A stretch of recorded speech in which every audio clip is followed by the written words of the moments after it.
Hello friends, welcome to suggestive education. Suggestive এডুকেশনের সকলকে স্বাগত জানাই। কনস্টেবল জিডি এক্সামিনেশনের যে আমরা প্রিভিয়াস ইয়ারগুলো প্র্যাকটিস করছিলাম, তো 2024-এর প্রিভিয়াস ইয়ার এটা 20 ফেব্রুয়ারি 2024 এক্সামটা হয়েছিল এবং এর আগের ফার্স্ট শিফটটা আমরা আলোচনা করে নিয়েছি, আজকে সেকেন্ড শিফট। আর যারা এই শিফটের পিডিএফগুলো নিতে চাও বাংলায়, তারা হোয়াটসঅ্যাপ গ্রুপ রয়েছে, তার লিঙ্ক দেওয়া রয়েছে ডিসক্রিপশনে, সেখান থেকে জয়েন করবে। আর না হলে ওখানে যদি জয়েন না করতে পারো তো এই নম্বরে হোয়াটসঅ্যাপ করবে, মানে হাই লিখে পাঠাবে, আমি তোমাদের জয়েন করে নেব। তো আজকের প্রথম কোশ্চেন দেখো, বলছে 5 বছরের জন্য একটি মূলধনের উপর প্রাপ্ত সরল সুদ হলো মূলধনের 2/5 অংশ। বার্ষিক সুদের হার কত? একই টাইপের অঙ্ক ফার্স্ট শিফটেও এসেছিল, যারা তোমরা ভিডিওটা দেখেছো অবশ্যই বুঝতে পারবে। এখানে 5 বছর আছে, ওখানে শুধু 40 বছর ছিল, বাকি অঙ্ক একই ছিল। তো দেখো, সুদ হলো মূলধনের 2/5।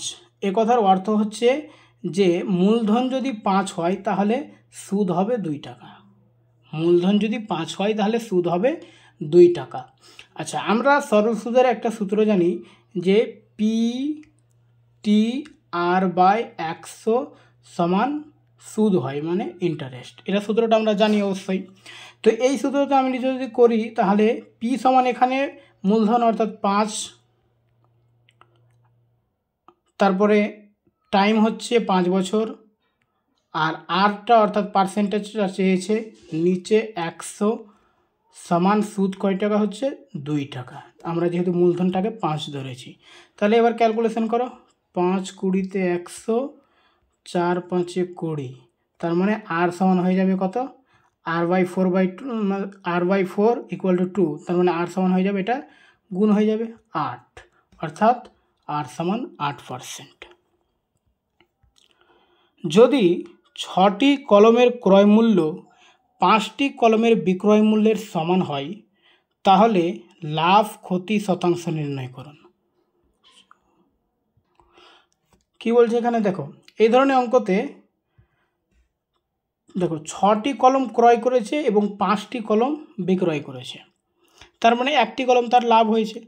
যে 6টা কলম কিছু টাকা দিয়ে কিনলো, আবার 5টা কলম বিক্রি করে ওই টাকা পেয়ে যাচ্ছে ফেরত, তাহলে একটা কলম লাভ। আচ্ছা, 5টা কলম বিক্রি করে একটা কলম লাভ, তার মানে 1/5 হচ্ছে গুণিত, যদি এটা যেহেতু পার্সেন্টেজে উত্তর চেয়েছে সুতরাং আমাদের 100 দিয়ে গুণ করতে হবে। 5 20 100।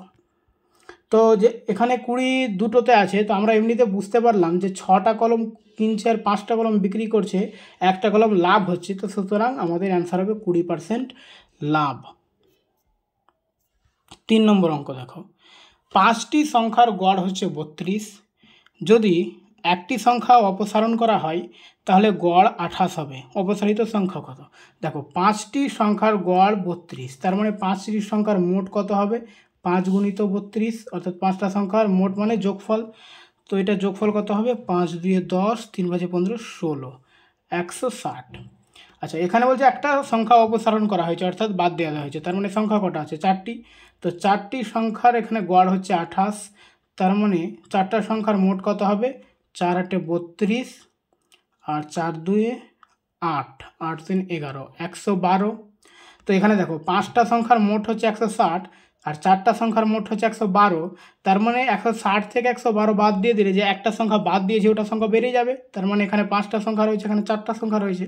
তো 10 থেকে 2 বাদ 8, আর 5 থেকে 1 বাদ 4, তাহলে 48। তো 160 থেকে 112 বাদ দিলে হবে 48। অপশন এ হচ্ছে অ্যান্সার। ঠিক আছে, তার মানে অপসারিত সংখ্যাটা হচ্ছে 48। যদি 72টি বাইন্ডার 22 দিনে 720টি বই বাঁধতে পারে তাহলে 12 দিনে 660টি বই বাঁধতে কতগুলি বাইন্ডার লাগবে? আচ্ছা দেখো, এই অঙ্কটা এইভাবে আমরা করতে পারি যে M1D1 by W1 equal to M2D2 by W2। ঠিক আছে, তো এখানে দেখো আমরা ক্যালকুলেশনটা আমরা এখানে M1D1টা সাজিয়ে নিই। তো M1 মানে কি? মানুষ কতজন ছিল? 72টি বাইন্ডার, মানে যারা বাইন্ড করে বই, তার এরাই মানুষ। 72 গুণিত কত দিন? ডি মানে হচ্ছে দিন, তো 22 দিন। ও কাজ কতটা করেছে? 720টা কাজ করেছে। সমান এখানে 12 দিন আছে কিন্তু বাইন্ডারটা চেয়েছে, তো আমরা বাইন্ডারটাকে এক্স ধরে নিই, গুণিত 12 দিন কাজ 660। এবার ক্যালকুলেশন করো।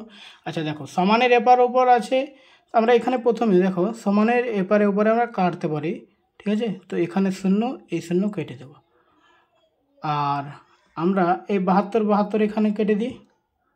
সমানের উপরে উপরে নিচে নিচে কাটতে পারবো, আর উপরে উপরে কাটতে পারবো, ঠিক আছে। তো আমরা এটা যদি 2 দিয়ে কাটি, এখানে দেখো এটা হবে 6, আচ্ছা দাঁড়াও, আমরা এটাকে 6 দিয়ে কাটলে 2, আর এটাকে 6 দিয়ে কাটলে হবে 11। তাহলে এক্স ইন্টু 2 হচ্ছে, আর এখানে 22 গুণিত 11 হবে, ঠিক আছে। আমি এই অঙ্কটা আরেকবার করছি, এখানে স্ক্রিনটা একটু হয়ে গেছে। আচ্ছা দেখো, আমরা এরকম একটা পেয়েছিলাম যে 72 গুণিত 22 বাই 720 সমান এক্স গুণিত 12 বাই 660, ঠিক আছে। তো আমি একবারে লিখে দিই, কাটা যদি কোনাকুনি গুণ করে নিই। আচ্ছা আগে কেটে দিই আমি, এবার কোনাকুনি গুণ করো, এখানে নিচে কিছু নেই, মানে এক্স গুণিত 12 বাই 22 গুণিত 66। তার মানে এক্স সমান কত হবে? এক্স সমান হয়ে যাবে তাহলে এখানে 12টা এখানে চলে আসবে। আমরা দ্বিতীয় লাইন করি, তো আমি এখানে কাটিয়ে দিলাম আর কি, 12টা এবারে নিয়ে চলে আসলাম, ঠিক আছে। এক্স সমান, এবারে কাটাকাটি করে দেখো, 6 2 12, 6 11, এবার 11 2 22, তো 11 11 গুণ করলে কত হবে? 121। অপশন এ হচ্ছে অ্যান্সার। 8400 টাকা যথাক্রমে 2 3, 3 1 3 অনুপাতে পি কিউ এবং আর এর মধ্যে ভাগ করা হলো। আর এর ভাগ কত? তো এই ধরনের অঙ্ক ফার্স্ট শিফটেও ছিল। তো যখন ভগ্নাংশ থাকবে তখন কি বলেছি, যে এটাকে আমাদের প্রথমে নর্মাল করে নিতে হবে, মানে লসাগু দিয়ে গুণ করে দিতে হবে। তো এখানে লসাগু কত হবে? 2 3 3 আর 1 3, তার মানে লসাগু নিচে 3 থাকছে, তো 3 দিয়ে হবে, ঠিক আছে। তো সবটা অনুপাতকে আমি 3 দিয়ে গুণ করে দেব। 1 3 গুণিত 3, তো সবটাকে যদি 3 দিয়ে গুণ করি, তো এটা হয়ে যাবে 3 3 কেটে যাচ্ছে, মানে 2, 3 3 9, আর এটা 3 3 কাটলে 1। তো এটা হচ্ছে পি কিউ আর, আর এর অনুপাত কত হচ্ছে? 1। আচ্ছা, কত টাকা? 84, অর্থাৎ 8400। আর এর ভাগ চেয়েছে, আর এর অনুপাত 1, মোট অনুপাত কত? 9 2 11 12। এবার 12কে 84 কাটলে হচ্ছে 7 12 84, 700 টাকা, 700 1 700। অপশন এ হচ্ছে অ্যান্সার। একটি সংখ্যার 20% 25% 250 সমান, সেই সংখ্যার 25% কত? দেখো, একটি সংখ্যা ধরে নিলাম আমি এক্স, ঠিক আছে। এক্সের 20% মানে 20/100, এর আবার 25% মানে 25/100 সমান বলছে 250, ঠিক আছে। এবার বলছে এখানে সংখ্যাটির আবার 35% কত হবে? তো আমরা প্রথমে সংখ্যাটি বের করব। তো আমরা এক্স সমান যদি ধরি, তাহলে 250, আর এগুলো সমানের এবারে এসে কী হবে? উল্টে যাবে, 100 গুণিত 20 আর 100 গুণিত 25। আচ্ছা, এক্স সমান, এটি মানে ক্যালকুলেশন আমি এখন করছি না, গুণটি দেখো, এটি হচ্ছে সংখ্যা, মানে এটি ক্যালকুলেশন করলে সংখ্যা বের হবে। তো আমরা একবারে করব, যে এই সংখ্যাটির আবার 35% চেয়েছে, তো আমি এখানে গুণ করে ডাইরেক্ট 35/100 লিখে দিতে পারি, কারণ আমি এটিকে আবার ক্যালকুলেশন করব, করে আবার যেটা সংখ্যা পাবো ওটাকে আবার 35/100 দিয়ে গুণ করবো। তো আমি একসঙ্গে একবারে করে দিব, তাহলে আমার সুবিধা হবে, তাড়াতাড়ি হবে। 100 100 কেটে যাবে, আর এই শূন্য কাটলে এটা 25, এটা 25 কেটে যাবে, 2 দিয়ে কাটলে এখানে হবে 50। তাহলে 50 আর 35 গুণ করতে হবে, ঠিক আছে। তো 35কে 5 দিয়ে গুণ করে দিই, 5 5 25, আর 3 5 15, 1 17, আর যেহেতু 50 ছিল 5 দিয়ে করলাম আমি, তো এটা হয়ে যাবে 1750, অপশন এ। ওকে, স্ক্রিনে যদি তোমাদের একটু বুঝতে অসুবিধা হয় ক্যালকুলেশনটা, তো আমাকে বলবে, আমি একটু ভালোভাবে তোমাদের মানে কমেন্টে বা হোয়াটসঅ্যাপে বলে দেবো, ঠিক আছে। স্ক্রিনে হাতে লেখার জন্য একটু অসুবিধা হচ্ছে। তারপরে দেখো 1003টি চকলেট এবং 2703টি ক্যান্ডি এমনভাবে বিতরণ করা যেতে পারে এমন সর্বোচ্চ সংখ্যক শিক্ষার্থী নির্ণয় করুন যাতে প্রতিটি শিক্ষার্থী সমান সংখ্যক চকলেট ও ক্যান্ডি পায়। তো কিছু না, এদের গসাগুটা বের করতে হবে। তো 1003 আর 2703 এটাকে ভাগ প্রক্রিয়া তোমরা গোসাগু করতে পারো, তো এইভাবে গোসাগু করতে পারো। তো এটাকে 17 দিয়ে আমরা যদি করি তো এটা হবে 59 আর এটা হবে 159। তো গসাগু 17 হচ্ছে অপশন এ, ঠিক আছে। একটি টেবিলের বিক্রয় মূল্য 6875 টাকা। যদি লাভের শতাংশ 25% হয় তাহলে টেবিলের ক্রয় মূল্য কত? আচ্ছা দেখো, লাভের শতাংশ 25%, তার মানে টেবিলের মূল্য যদি 100 টাকা হয় তো লাভ কত হবে? 125 টাকা। বিক্রয় মূল্য 125 টাকা হবে, যেহেতু লাভ হচ্ছে 25 টাকা। 100 টাকায় কিনবে, 125 টাকায় বিক্রি করবে, তাহলে তো 25% লাভ হচ্ছে। তো কিন্তু এখানে বিক্রয় মূল্য কত বলছে? 6875। তার মানে 125-এর অর্থ হচ্ছে 6875, মানে 125-এর মান। তো আমাদের ক্রয় মূল্য মানে 100-র মানটা বের করতে হবে। তো 6875 এর মান আমরা 100-র মান যদি বের করি তো 100/125, মানে এটা গিয়ে এখানে উল্টে যাবে। এখানে আমি লাইন বা লাইন করছি না, একই সঙ্গে করে দিচ্ছি, ঠিক আছে। আর এইভাবেই তোমাদের করতে হবে, নাহলে টাইম পাবে না বারবার লেখার সঙ্গে, যত তাড়াতাড়ি সম্ভব করতে হবে। তো এটা 25 দিয়ে কাটলে হবে এটা 4, আর এটা 25 দিয়ে কাটলে হবে এটা 5, আর এটাকে 5 দিয়ে যদি আমি কাটি তো 5 1 5, আর 3 5 15, আর এখানে হচ্ছে 37, মানে 5 7 35, আর এখানে হবে 25, মানে 5 5 25, অর্থাৎ 1355-কে 4 দিয়ে গুণ করতে হবে। আবার 4 5 20, 4 5 20 22, 3 4 12 15, আর 4 1 4 1 5। আচ্ছা, আমাদের মনে হয় একটু ভুল হচ্ছে, এটা 5500 হবে। ক্যালকুলেশন কোথাও ভুল করলাম আমি, দাঁড়াও। তো আমাদের ক্যালকুলেশনটা কেমন হয়েছিল? 6875 গুণিত 100/125, 25 দিয়ে কাটলে 4, 25 দিয়ে কাটলে 5, এটা 5 দিয়ে কাটলে 5 1 5, তারপরে হচ্ছে 18, তো 3 5 15, তারপর 37, তো 5 7 35, তারপরে এখানে হচ্ছে 25। আচ্ছা, 1375-কে 4 দিয়ে গুণ করলে 4 5 20, 4 7 28, আর 2 30, 3 4 12, 3 15, আর 4 1 4 1 5, তার মানে 5500 টাকা হবে উত্তর, ঠিক আছে। একটি পণ্যের ধার্য মূল্য তার ক্রয় মূল্যের চেয়ে 60% বেশি। যদি 20% ছাড় দেওয়া হয় তাহলে লাভের শতাংশ কত?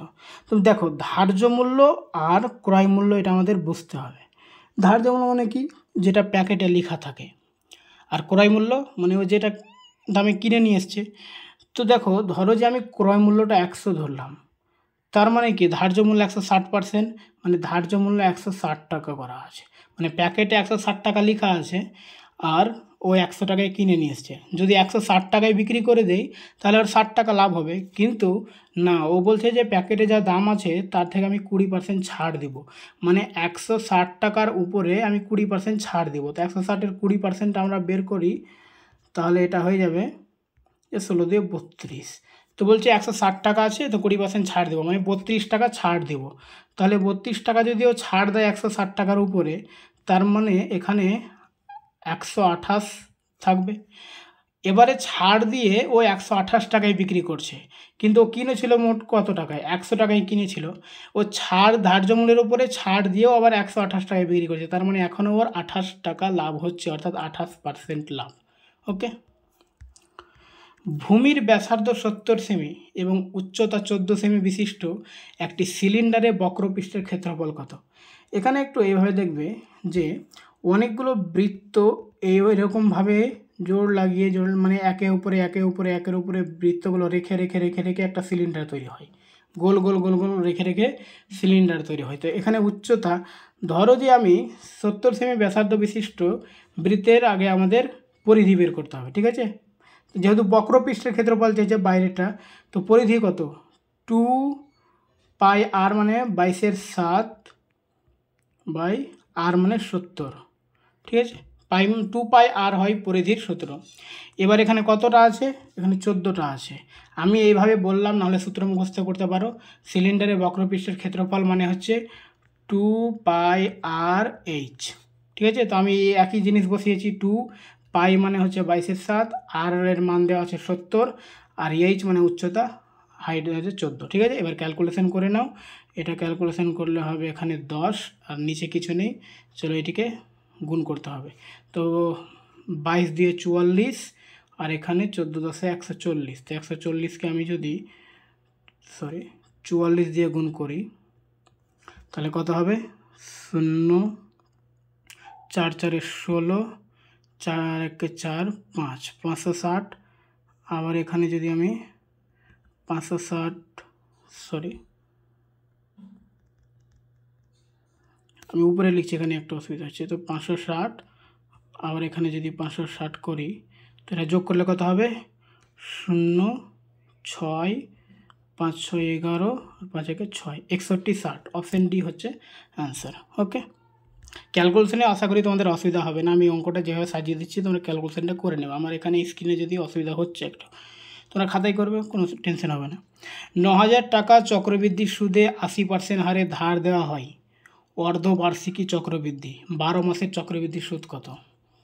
দেখো এখানে একটু ঝামেলা করেছে, অর্ধবার্ষিকী। তো যখনই অর্ধবার্ষিকী থাকবে তখন বছরে যে টাইমগুলো আছে এগুলোকে ভাগ করবে, ঠিক আছে। যেমন এখানে 12 মাস মানে অর্ধবার্ষিকী মানে কি 6 মাস করে। তো আমরা যদি অর্ধবার্ষিকী বলেছে, তো সুদের পার্সেন্ট যেটা আছে ওটাকে অর্ধেক করে দেব, মানে 40% করে দেব। আর এটাকে অর্ধবার্ষিক মানে 6 মাসটাকে 1 বছর ধরে নেব, ঠিক আছে। কি বললাম? যে যখন অর্ধবার্ষিকী বলবে তখন সুদের যে পার্সেন্ট থাকবে সেটাকে অর্ধেক করে দেব, আর ওই 6 মাসটাকে 1 বছর ধরে নেব। তাহলে এখানে আমাদের অঙ্কটা এভাবে সাজানো যাবে যে 40% হারে 9,000 টাকার 2 বছরের সুদ কত? মানে 12 মাস মানে কি 6 মাসকে 1 বছর ধরতে বললাম, মানে 12 মাস মানে 2 বছর, যেহেতু আমরা পার্সেন্টটাকে অর্ধেক করে দিয়েছি, ঠিক আছে। এবারে আমরা এভাবে বের করব। তো চক্রবৃদ্ধি সুদ তোমরা অনেকভাবে বের করেছো, যে P into 1 plus R by 100। আমি ওইভাবে করব না, ঠিক আছে। আমি কিভাবে করব? যে 9,000 টাকার 40% সুদ প্রথমে আমরা বের করব, ঠিক আছে, 1 বছরের। তো প্রথমে আমরা যদি এইভাবে বের করি তাহলে এটা হবে 3600 টাকা। তো 2 বছর আমাদের বের করতে হবে। প্রথম বছর যখন 3600 টাকা বের হলো, তো দ্বিতীয় বছর আবার 9,000 টাকার 40% মানে 3600 টাকা বের হবে। এবারে চক্রবৃদ্ধিতে কি হয়? সরল সুদে কিন্তু এটি হয়ে যেত। এবার চক্রবৃদ্ধিতে কি হচ্ছে, যে এই 3600 টাকা যে প্রথম বছর এটা তো উঠায়নি, ওটা ছিল। তো এই সুদেরও সুদ বের করতে হবে চক্রবৃদ্ধিতে। তো 3600 টাকারও 40% বের করতে হবে। তো 3600 টাকার যে 40% আমরা বের করি তাহলে এখানে 0 4 6 24, 3 4 12 13 14। তো এই টোটালটা হলো চক্রবৃদ্ধি সুদ, ঠিক আছে। তো এবার এটিকে যোগ করে নাও। 3600 মানে 7200, আর 1440, 7200 আর 1440 যোগ করলে 8640, 86 40। অপশন ডি এ রয়েছে 86 40। সুতরাং অপশন ডি হচ্ছে অ্যান্সার, ঠিক আছে। দেখো 12 দাগের 0.1 স্কোয়ার রয়েছে, তারপরে প্লাস 0.01 স্কোয়ার, এর মান কত? ঠিক আছে, এই অঙ্কগুলো দেখে ভয় পাওয়ার কিছু নেই। মানে মনে হচ্ছে যে দশমিকের আবার স্কোয়ার রয়েছে, কিছু নেই। 0.1 স্কোয়ার মানে কি 0.1কে গুণ করা, 2 বার গুণ করা। তো এটা হয়ে যাবে কত? 1 0.01 হবে এটাকে গুণ করলে, ঠিক আছে। এবার এটাকে যদি গুণ করি 0.01কে যদি আমরা গুণ করি, তো আমি একবারে গুণটা করে নিচ্ছি, কারণ তোমরা খাতায় করলে আবার 1 1কে 1 0 গুণ 0 0 গুণ 0 এইভাবে করতে হবে। তো আমি যদি একবারে এটাকে করি তো এটা কত হয়ে যাবে? দেখো 0.4 নম্বরে একটা বসবে, যেহেতু এখানে ডবল আছে, আর এখানে দুটো মানে 4টা সংখ্যার পরে দশমিক, তো 4টার সঙ্গে পরে দশমিক। এবার এটিকে যোগ করে নাও। এটিকে আমরা যদি যোগ করে নিই তো 0.001 আর 0.01, এখানে 3টা শূন্য তো ভুলে ওই আচ্ছা, তাহলে 1 0 1 0 দশমিক অপশন 0 1 0 1 অপশন এ রয়েছে। 3টি নোটবুক এবং 6টি কলমের মূল্য 3000 টাকা। একই টাকা দিয়ে কেউ একটি নোটবুক এবং 12টি কলম কিনতে পারে। রাজু 15টি কলম কিনতে চাই, তাকে কত টাকা দিতে হবে? দেখো অঙ্কটা একটু ভালোভাবে বুঝবে। 3টে নোটবুক ছিল আর 6টি কলম ছিল, এটার দাম লাগছিল 3000 টাকা। ঠিক আছে, এবারে একটা যখন নোটবুক কিনছে আর 12টি কলম কিনছে, তখনও দাম কিন্তু 3000 টাকা। এই যে একই টাকা দিয়ে বলেছে, তার মানে এখান থেকে যখন 2টি নোটবুক কমিয়ে দিচ্ছে, মানে এই নোটবুকের সংখ্যা একটা করে দিচ্ছে, তখন 6টা কলমের সংখ্যা বেড়ে যাচ্ছে। মানে একই পয়সা দিয়ে নোটবুক আমি 2টা কম কিনবো, তখন কলমটা 6টা বেশি পাচ্ছি, তাই তো? 6টা থেকে 12টা হয়ে যাচ্ছে। তার মানে 2টো নোটবুক সমান 6টা কলম, তাই তো? একটা নোটবুক তার মানে 3টা কলম। ঠিক আছে, একটা নোটবুক সমান 3টা কলম। তখন দেখো,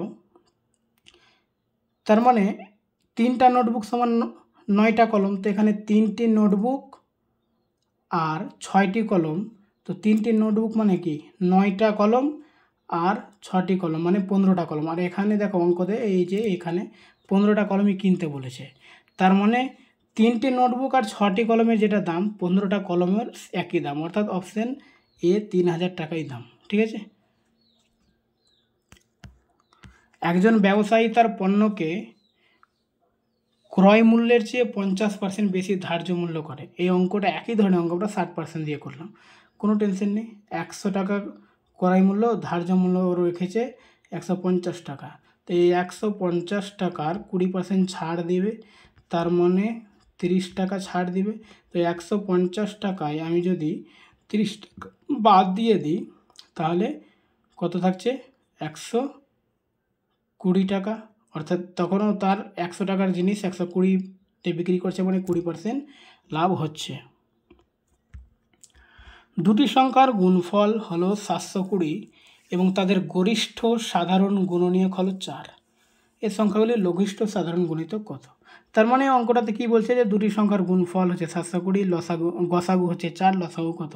তো আমরা জানি যে লসাগু গুণিত গসাগু সমান কি সংখ্যা দুটার গুণফল, অর্থাৎ 720।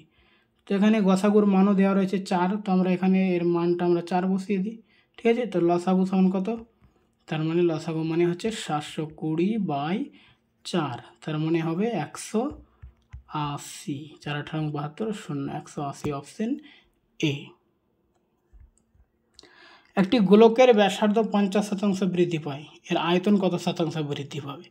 আচ্ছা, এই অঙ্কটাতে অনেক মানে ফর্মুলা দিয়ে করলে অনেকটা বড় হবে, তো আমি একটু তোমাদের অন্যভাবে দেখাচ্ছি।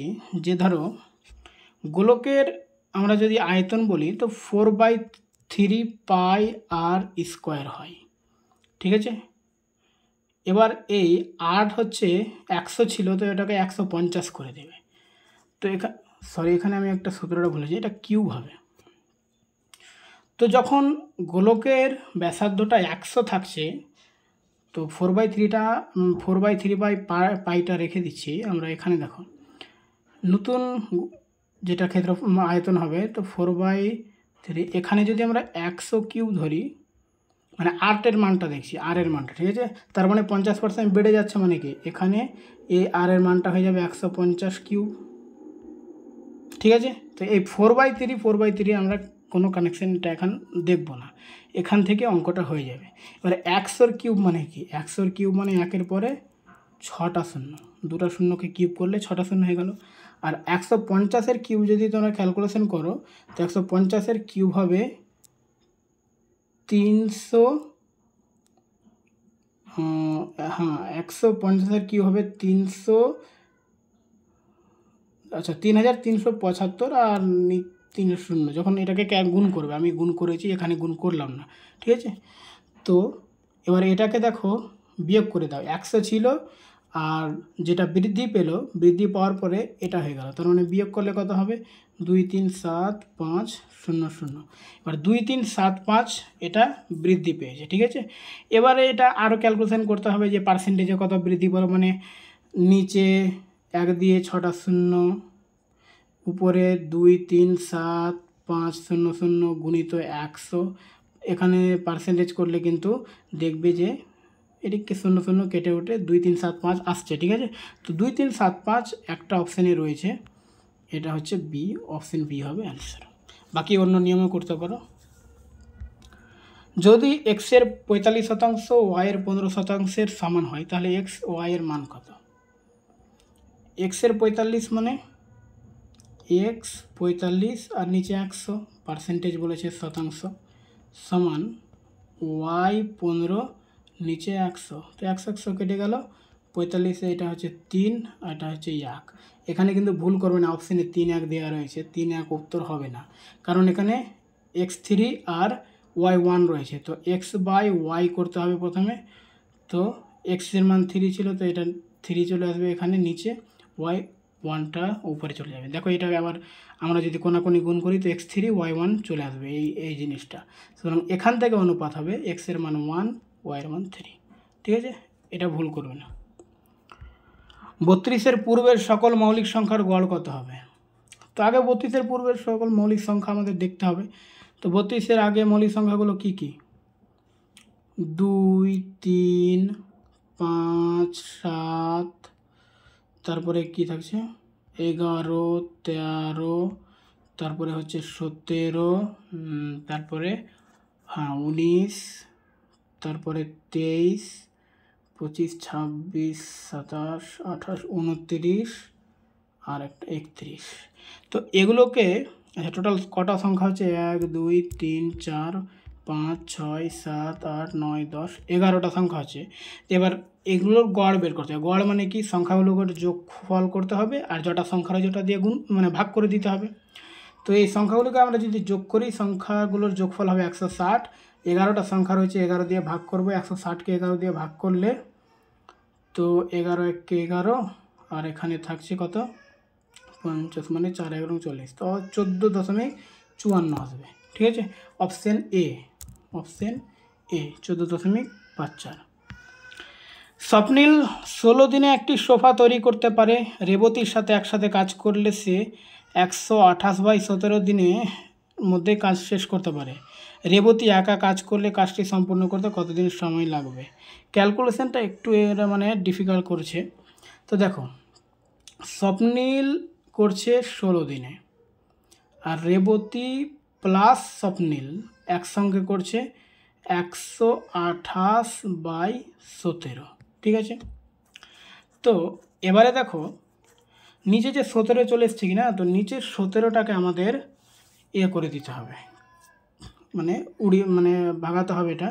তো 17 দিয়ে গুণ করে দেবো দুটোকে, 17 দিয়ে গুণ করলে এখানে 16 গুণিত 17 আর এখানে 17। সবসময় মনে রাখবে যে যেগুলো গুণ দিয়ে থাকবে তাড়াতাড়ি ওটা ক্যালকুলেশন করবে না, ওটাকে রাখবে, ঠিক আছে। এবার এখানে 16 গুণিত 17 আর এখানে 128, তার মানে এটির মান কিন্তু 272 হবে। তো তোমরা এইভাবে রাখবে কারণ সুবিধা হবে। আর 128 এটির লসাগু হবে যখন এই 272 আর 128-এর লসাগু করবে তখন 16 গুণিত 17 গুণিত 8 এরকম লসাগু বের হবে, মানে এটিকে আবার গুণ করতে হবে। তো আমি গুণ করব না। এবার দেখো এখানে 16 গুণিত 17 আর এখানে 16 17, তো এখানে এসের মান হবে 8 আর এখানে 128 মানে 16 গুণিত 8, অর্থাৎ এসের মান হয়ে যাবে এখানকার মান হয়ে যাবে 17। এসের মান যদি 8 হয় তো এখানে আর প্লাস এস সমান 17 আছে, তার মানে আর এর মান কত হয়ে যাবে 17 থেকে 8 বাদ মানে 9। তার মানে টোটাল কাজ কত ছিল?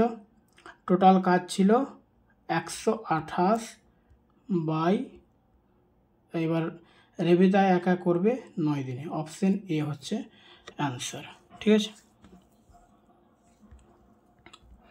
384 মিটার দৈর্ঘ্যের একটি ট্রেন 12 সেকেন্ডে একটি বৈদ্যুতিক খুঁটি অতিক্রম করে এবং একই দৈর্ঘ্যের আরেকটি ট্রেন 12 সেকেন্ডে। তো একই ট্রেন একই দৈর্ঘ্য বলেছে, দরকার নেই আমাদের। দেখো 12 সেকেন্ডে 384 যাচ্ছে, তো 12 সেকেন্ডে দিয়ে বিপরীত দিকে যায়, ট্রেনটির গতিবেগ বের করতে হবে। তো 384 বাই, এটাও 12 সেকেন্ড, এটাও 12 সেকেন্ড বলেছে, একই দৈর্ঘ্যের ট্রেন, তো দরকার নেই আমাদের।